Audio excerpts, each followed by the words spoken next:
Today's lesson is Chapter 9, Lesson 7, which can be found on pages 651 through 657.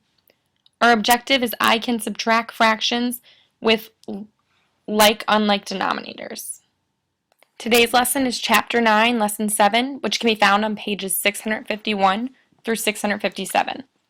Our objective is I can subtract fractions with unlike denominators.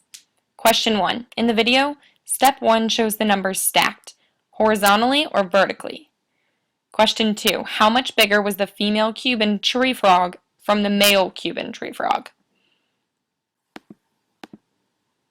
Subtract unlike fractions. A female Cuban tree frog can be up to 5/12 foot long. A male Cuban tree frog can be up to 1/4 foot long. How much longer is the female Cuban tree frog than the male? To find how much longer the female Cuban tree frog is, we need to find 5/12 minus 1/4. Step 1. First, write the problem. Step 2. 5/12 and 1/4 are unlike fractions. Before you can subtract, you need to rename the fractions using the least common denominator, 12.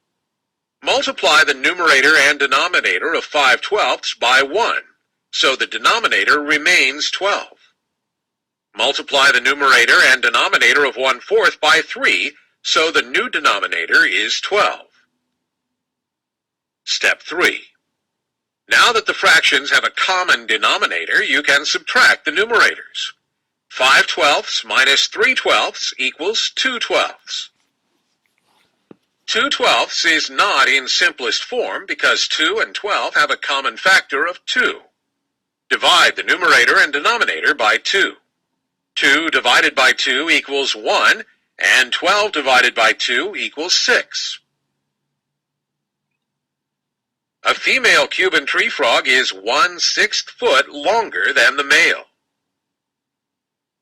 Alright, so in your book I am on page 652.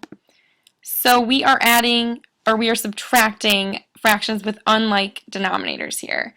So Jessie finished half of her homework and Lakshani finished 4/5 of her homework.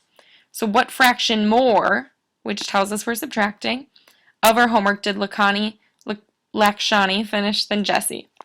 So we need to use, for our estimate, benchmark fractions. So we know that 4/5 is about 1 whole, and we can do 1 minus a half, and that gives us about a half. So that'll give us our estimate right there. And the actual problem is going to be Lakshani's homework, 4/5, minus Jessie's homework that she finished, which is 1/2. So we have 4/5 minus 1/2, and we need to make those have a common denominator. So we can use the LCD, least common denominator, so that we can have a common denominator and then just subtract normally. So the least common denominator of 5 and 2 is 10. So we can get a denominator of 10 by multiplying 4/5, the top and bottom, by 2, and multiplying 1/2, the numerator and denominator, by 5. And this will give us denominators of 10. So now we have 8/10 minus 5/10. So then we can just subtract this like we know how to do when we subtract fractions. So 8 minus 5 is 3, and we keep our denominators. So our answer is 3/10. And we would normally simplify this if possible, but this is already simplified. Okay, so look back at these two questions and answer them in the form, please.